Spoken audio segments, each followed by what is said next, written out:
Good morning everyone. The Vardhaman heights international में आप सभी का वेलकम। क्लास 12th में चैप्टर सेकंड सॉल्यूशन में आज हम जो है कोलिगेटिव प्रॉपर्टीज़ पर स्टडी करेंगे। कोलिगेटिव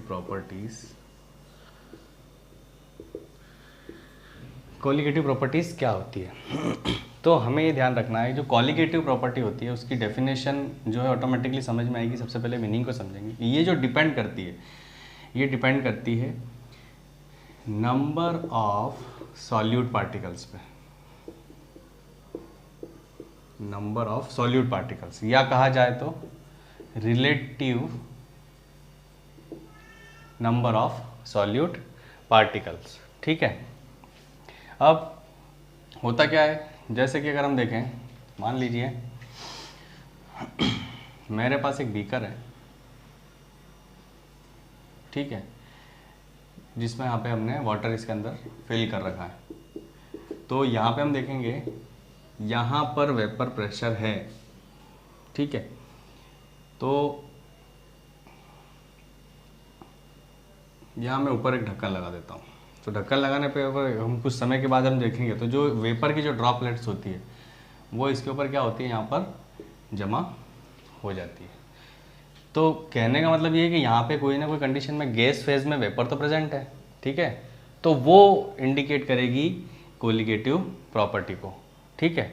लेकिन अगर कोई कंपाउंड हमारे पास ऐसा है जिसे चार्ज होते हैं, ठीक है, उसका मास होता है, ठीक है, या बोलें कि आयंस होंगे, तो उसके ऊपर अगर हम देखें तो उस कोलिगेटिव जो प्रॉपर्टी उस पर डिपेंड नहीं करती। कोलिगेटिव प्रॉपर्टी डिपेंड करेगी नंबर ऑफ सॉल्यूट पार्टिकल्स पे, कि कितने नंबर ऑफ सॉल्यूट पार्टिकल जो है वो पर्टिकुलर किसी सॉल्यूशन के अंदर जो है घुले हुए हैं।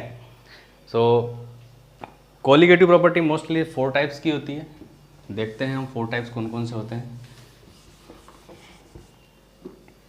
पहला है वेपर प्रेशर लोअरिंग, सेकंड है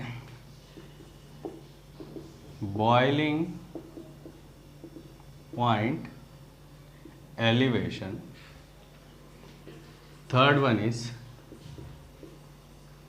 freezing point depression, and fourth one is osmotic pressure. ठीक है, वेपर प्रेशर लोअरिंग का मतलब क्या हुआ, जैसे हमने भी एक एग्जांपल देखा था यहाँ पर बीकर का। बीकर के अंदर हमने क्या करा, वाटर जो इसके अंदर भर रखा था, वाटर भरने पर हमने देखा कि यहाँ पर जो वेपर प्रेशर था, मतलब अगर हम इस ऊपर वाले वेसल का जो ऊपर की जो नॉब है इसको या ढक्कन को हम हटा देते हैं तो यहाँ पर वेपर प्रेशर है। तो हम पता कैसे लगाएंगे, हमने ढक्कन ढका तो हमने देखा कि वेपर प्रेशर जो वेपर है वो ड्रॉपलेट्स के रूप में यहाँ पे जम गई। तो एक लिमिटेड टाइम में एक लिमिटेड टेम्परेचर पे ये क्या हो गया, वेपर प्रेशर के कारण ये जो वेपर है ये ड्रॉप्स के रूप में जम गई। लेकिन अगर मैं कोई सॉल्यूट मिला दूँ, हम चैप्टर सेकंड सॉल्यूशन पढ़ रहे हैं, जब भी कोई सॉल्यूशन बनता है तो 2 चीज़ों से मिलकर बना होता है, एक होता है सॉल्यूट और दूसरा होता है सॉल्वेंट, ठीक है। और ये दोनों मिलकर क्या बनाते हैं, सॉल्यूशन बनाते हैं। तो यहाँ पे हम देखेंगे कि अगर मैं कोई सॉल्यूट अगर मिला दूँ, सॉल्यूट भी कौन सा वाला, नॉन वॉलेटाइल सॉल्यूट अगर मैं मिला देता हूँ तो उस कंडीशन में क्या होगा कि ये जो वेपर जो है जिस टेम्परेचर पे बन रही थी या नॉर्मल टेम्परेचर पे बन रही थी, तो वो उसका क्या हो जाएगा, वो वेपर प्रेशर या वेपर बनने की जो प्रोसेस है वो थोड़ी धीमी हो जाएगी, क्योंकि हमने क्या डाल दिया, उसमें सॉल्यूट डाल दिया। नॉन वॉलेटाइल कंपाउंड या नॉन वॉलेटाइल सॉल्यूट किसको बोलेंगे, ऐसा सॉल्यूट जो वेपराइज ही नहीं होता है और वेपर बनने ही नहीं देगा, ठीक है। तो यहाँ पे वेपर बनने की जो प्रोसेस है वो थोड़ी धीमी हो जाएगी, क्या हो जाएगी, धीमी हो जाएगी, ठीक है। तो कोई नॉन वॉलेटाइल सॉल्यूट बनाने पर जो वेपर बनने का जो प्रोसेस है या जो वेपर जिस टेम्परेचर पे बन रही है, जिस स्पीड से बन रही है, उसमें कमी आ जाना, वो कहलाता है वेपर प्रेशर लोअरिंग, और दैट इज कोलिगेटिव प्रॉपर्टी। अगर नॉर्मल कुछ भी नहीं मिलाया और नॉर्मल अगर वाटर में रखा है उसमें वेपर बन रही है, जैसा मैंने अभी बताया था, without dissolving any non-volatile solute, the vapor pressure is fixed. That's not colligative property. Vapour pressure में लोअरिंग आना मतलब वेपर प्रेशर का कम हो जाना, दैट इज कोलिगेटिव प्रॉपर्टी। ठीक है, वो भी कब होगा, जब उसमें कोई नॉन वॉलेटाइल सॉल्यूट मिलाया जाएगा। वैसे ही बॉइलिंग पॉइंट एलिवेशन, अब मान लीजिए प्योर वाटर है, हमको पता है 100 डिग्री सेल्सियस पे प्योर वाटर क्या हो जाता है, बॉयल हो जाता है, लेकिन कोई उसके अंदर ऐसा सॉल्यूट मिला दो जिससे उसका बॉइलिंग पॉइंट बढ़ जाए, मतलब 100 डिग्री से नहीं हो रहा है और ज़्यादा पे होगा, तो बॉइलिंग पॉइंट में डिफरेंस तो आ रहा है ना। तो बॉइलिंग पॉइंट में जो डिफरेंस आ रहा है that is colligative property and that is boiling point elevation, क्योंकि बॉइलिंग पॉइंट क्या हो रहा है, बढ़ रहा है, एलिवेट हो रहा है।